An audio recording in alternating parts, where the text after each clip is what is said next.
Welcome to the kill-death ratio, where I count all my kills and all my deaths. Today, I'm playing the original God of War. Released back in 2005 for the PlayStation 2 by Santa Monica Studio, God of War exploded onto the scene, combining epic adventure, platforming, and puzzle solving with lots and lots of violence. Creator and director David Jaffe, who is no stranger to carnage with his involvement in the Twisted Metal series, set out to create a game with brutality and anger as its defining elements, while combining an ancient Greek setting with monsters and gods we are all familiar with. On his quest to take down his former master Ares, Kratos leaves a trail of death in his wake with an absurd amount of bodies to count. But first, a message from the devs. You should play God of War because it'll get you laid. I select normal difficulty and we open with Kratos standing atop a cliff with one of the most iconic opening lines in video game history. The gods of Olympus have abandoned me. After 10 years of servitude, this saddens him greatly, prompting an Olympic-level dive into his ocean of tears. Before we can judge his form, the narrator sends us back 3 weeks to a shipwreck in the Aegean Sea, where we find ourselves fighting some undead legionnaires. Within minutes, they throw us into the thick of it, racking up 20 kills right off the bat using the Blades of Chaos and some brutal finishing moves. Soon after, my way is blocked by a Hydra, initiating a mini-boss almost immediately. This level was the final stage the developers worked on, and it really sets the tone for the rest of the game and series by providing plenty of enemies to kill and an iconic mythological creature to battle. I continue through the wreckage where some poor fool cowers in fear of my pale Spartan skin. I'll leave him here to die and head up to the deck where harpies are attacking the bystanders. Not concerned about friendly fire whatsoever, I swing my blades wildly and increase my count by 22. With the deck cleared, one of the Hydra's heads busts out wanting to throw hands, but it's at a severe disadvantage because it doesn't have hands and quickly gets defeated. I add a few more kills to the tally right before my first death of the game, falling in the one spot Kratos decides he can't hold on to. Once I make it across, this pessimist says all hope is lost. Maybe for him as he dies here, but I spot more potential kills on the horizon and head that way. I quickly eliminate the archers and move onwards, where I locate a locked door with frightened women behind it. Off to find the key, I'm granted a new power by Poseidon, who tasks me with killing the Hydra as it has been wreaking havoc in his ocean. Not sure why he hasn't just done that himself. I'm willing to take it on for the sake of the count. I bumped my kill total close to 100 already, and then watch as the Hydra decimates the fighters dumb enough to take it on. I must have played this demo at least a dozen times back before the game officially released, so I'm ready to show them how it's done. First, you pin both the heads to the deck and simply beat the larger head into submission until it's weak enough to drive its head through the mast. And now we're eating Hydra sushi tonight. Now that it's all quiet on the ocean front, I can hear a faint cry for help. I wander into the Hydra's gullet and save this ship's captain from slipping. I didn't come back for you. Oh, never mind.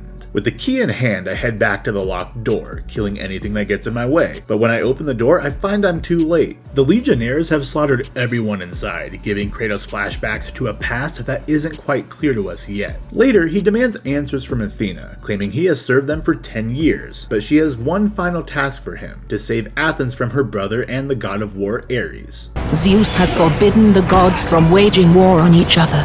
Athena promises that Kratos' past will be forgiven once Ares falls, but before we begin that adventure, we have one in this bedroom to complete. After Kratos gives them the best 14 seconds of their life, we depart the ship, and as soon as we step foot into Athens, I bump the kills over 100. Afterwards, I watch on as Athenian soldiers get absolutely wrecked by a minotaur, but when they mess with the bull, they get the horns. This is when the game tosses a few new enemy types at us, because right after the minotaurs are defeated, I encounter the Cyclops, and after a brief conversation with Aphrodite, I take on Medusa and claim her head as a weapon of my own. I test it out on the minotaurs, but get some kills stolen from me when one of them decides to bash his own kind and end the sequence short. From here, I explore Athens, adding a lot more kills to the count, which Kratos seems to be enjoying way more than his escapade on the boat.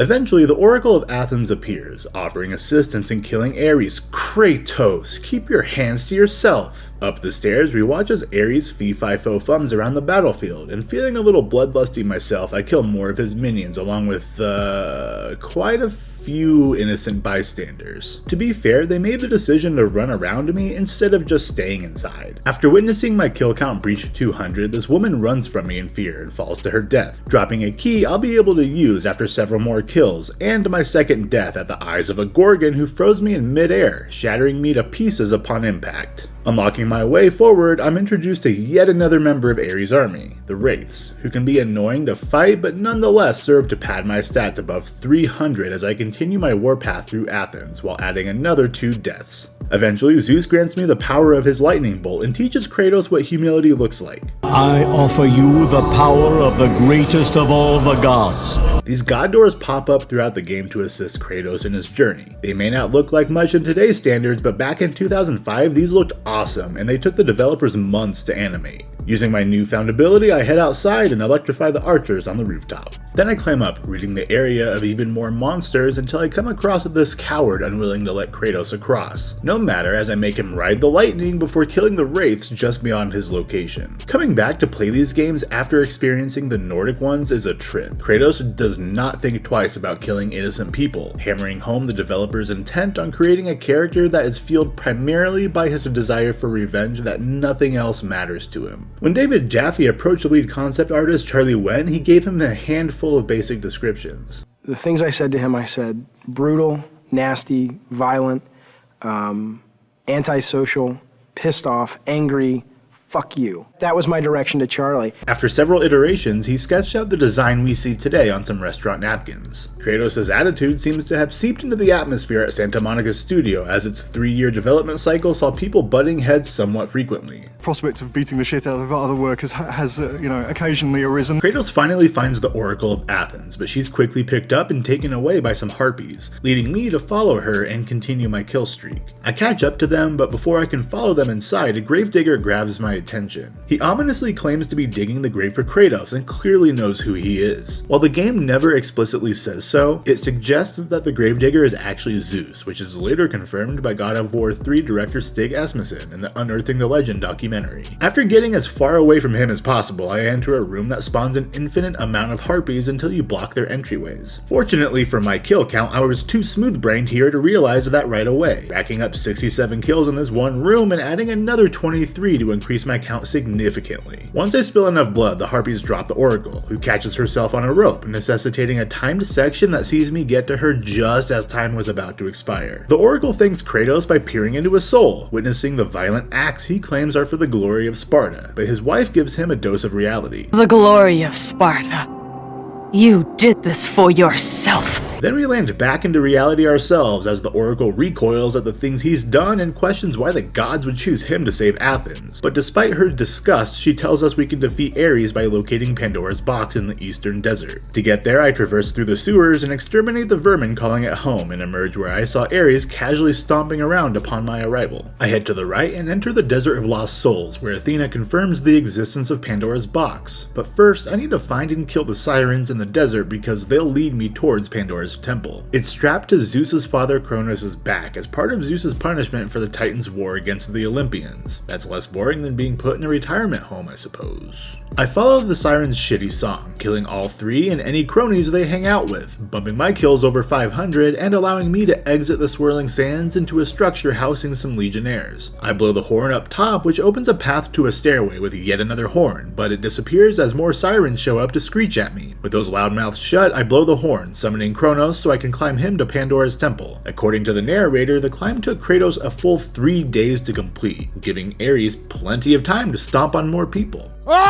When he finally steps foot on the top of the mountain, he meets the body burner. Cursed by the gods to treat the bodies of all who perish within the temple, he tells Kratos he'll probably die in his quest and lets him in after killing the 3 Cyclops that attempt to block my path. As soon as I make it inside the temple, I receive a warm greeting from the undead inside. Once I tally them up, I get some peace and quiet that's conducive to reading, where I check out the passage written by the architect of this temple, Pathos Verdes III, who reiterates what we already know about the temple. Now that we're here, this is where the majority of the game takes place. This location serves as one giant puzzle and combat arena that has Kratos complete the challenges of Atlas, Poseidon, and Hades before he can continue upwards to the Cliffs of Madness. David Jaffe was largely inspired by the 1981 film Clash of the Titans and Capcom's Onimusha. The way Capcom tied Japanese lore into Onimusha pushed him to do the same using Greek mythology, creating the game he always wanted to play since he was a kid, and I think most of the gaming world thanks him for it. The temple doesn't contain a whole lot of exposition exposition, but we do discover some key pieces of Kratos' backstory along with some interesting bits of lore. Linda Hunt lends her voice as the narrator and explains that Kratos nearly died at the hands of a brutal barbarian army that overwhelmed his men. He called to the god of war to save them, offering himself up to Ares in exchange for his help. He crafts the iconic Blades of Chaos and binds them to Kratos, leaving scars on his forearms to remind him of his pledge to serve him. In the name of Ares, Kratos leads his army on a conquest, killing anyone who stands in his way until eventually he encounters a village with a temple dedicated to Athena. He orders his men to raze the village and enters the temple, despite the local oracle's warning. Kratos blindly slaughters everyone inside, including his wife and child, and in that one horrifying act, he realizes the gods are kind of dicks and promises to kill Ares himself. Throughout the temple, we encounter a large amount of enemies to fight and get introduced to several new types. Legionnaires and their variants continue to outnumber everything else by a large margin. However, we get some variety by meeting the adorably aggressive puppy Cerberus and its full-size counterpart, some ugly Baraka-looking centaurs, the annoying satyrs that like to flail around like wacky inflatable tube men, and the boss of the temple, Pandora's guardian. By the time we leave the temple and trek through the Cliffs of Madness, the kill count increases by a lot. Kratos takes out over 600 enemies on his journey to Pandora's box, putting the total count at 1,139. I'm also gifted a new weapon by Artemis, but her blade is too slow for my liking, so it's rarely used. On the flip side, my deaths also increased significantly in the temple. I left Athens with just 4 deaths, and by the time I got to Pandora's box, that tally had gone up to 27. I do earn a few deaths to some of the enemies in here, but the vast majority of them are due to my failure to get by certain traps, which I don't remember having that much trouble with back in 2005. Maybe I've just gotten worse at games. Finally, we reach the architect's tomb, and leading up to this, we come across several passages written by the architect detailing his slow descent into madness as he lost faith in the gods. Both of his sons died, and upon their deaths, he got real weird with it and implemented his boys as part of the puzzles needed to progress through the temple. When we enter his tomb, we discover he ended both his life and his wife's. Sick of familial deaths, Kratos aggressively slams the wife's head into the slot to open the door. I descend the spiral staircase and into a room with several moving platforms. And here, I'm gifted a bunch more kills as archers and harpies appear to take me on and turn this game into the new kill champion by beating out Ragnarok's 1,171 kills. After a brief celebration, I stop to admire a painting just beyond that room that gives us a glimpse of what's to come. Beyond that, I finally approach the item Kratos went through hell to get to. Well, not quite, as that will come later, but it was no cakewalk. Athena tells me to bring the box to Athens, and as Kratos drags it to the entrance of the temple, Ares smells something stinky, sensing Kratos has succeeded. He launches a broken column all the way across the goddamn desert and nails Kratos, pinning him to the wall. As he bleeds out, Kratos sees the moment that has haunted him for 10 years, with Ares popping up to rub it in. With the blood still fresh, he tells Kratos that with his family dead, he can now become the perfect warrior. Then to add insult to injury, the Oracle right outside curses Kratos by bonding the ashes of his family to his skin, turning him into the ghost of Sparta. In his final moments, Kratos watches Ares' harpies take Pandora's box. He wakes up free-falling into the Underworld until he catches himself on another poor soul that turns out to be the ship captain Kratos dropped down the Hydra's throat. Not satisfied with killing him there, Kratos stabs him and boots him in the face, dooming him yet again. We might be dead, but the journey isn't over, as Kratos is determined to make Ares pay for his actions. I fight my way through Hades, killing the new, stronger variants of the enemies we've come to know and love, and pushing my kill total north of 1,200. After another death and enduring the infamous spiked columns, a rope drops down from the sky, providing an opportunity to climb up and right through the grave vagrant Zeus claimed he was digging for me earlier. He reiterates that if I complete my task of defeating Ares, that the gods will forgive my past. Now that I'm back in Athens, it's time to face Ares, but more of his minions lie between me and him. With my blades fully upgraded, I annihilate them easily and walk up on Ares shouting to the sky like Grandpa Simpson. He threatens to use Pandora's box against Olympus before noticing the Spartan behind him. Kratos knocks it from his hands using Zeus's lightning and uses it to turn himself into a Greek kaiju. I am not the same man you found that day.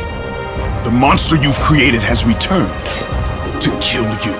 Ares is easily the most difficult fight in the game, taking loads of punishment while dealing significant damage. I managed to die to him thrice before I make him so mad his mouth swallows his own chin and he sends me into a dreamlike world where he intends to break my spirit. Here I find my family in danger, surrounded by many versions of Kratos. Ares, there is nothing you can put in my way to stop me. I will save my family. Terrence C. Carson voiced the original Kratos, and while Christopher Judge took the character to new heights in the new games, Terrence helped turn Kratos into a gaming icon, really selling the rage and anger of the character. He also plays the badass Mace Windu in the Clone Wars and several other Star Wars games. Intent on not letting them die again, Kratos takes on a horde of himself, and since my dumbass dies twice by falling off the platform, that means I wipe out a bunch of the imposters, increasing my count to over 1,400 kills. I hug my family to celebrate the ever-increasing record, but Ares isn't done being a douche and takes my magic and blades away from me, then uses them to kill my family in front of me yet again. Kratos wakes up in time to dodge Ares' attack, and without the Blades of Chaos available to him, he claims the Blade of the Gods, which was used as a pathway to the sewers earlier in the game. In my final battle against Ares, I'm not done dying yet. I add another to the tally, bringing my final total to 34 and crowning a new death champion as well. After restarting, I eventually bring Ares to his knees. I was trying to make you a great warrior. You succeeded.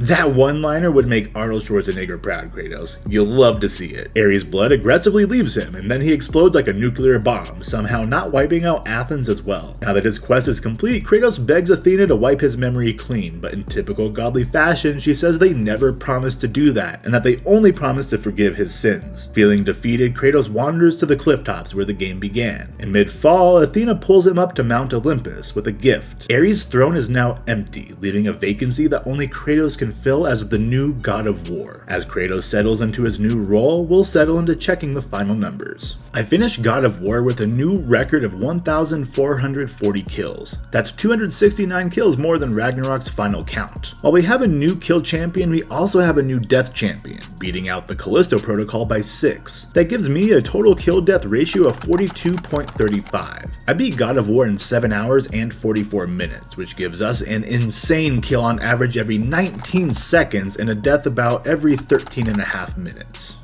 I played the HD collection developed by Bluepoint for the PlayStation 3, who has gone on to make some incredible remakes for the PlayStation. God of War is just plain fun, and while some parts can be frustrating, it remains one of the best action franchises of all time. If you're new here, I played the more recent games and will link to those down below and in the end screen. Be sure to subscribe if you want to see how many more kills we get in God of War 2. Thank you for watching, and I'll see you there. I'm King Deschain, signing off for now.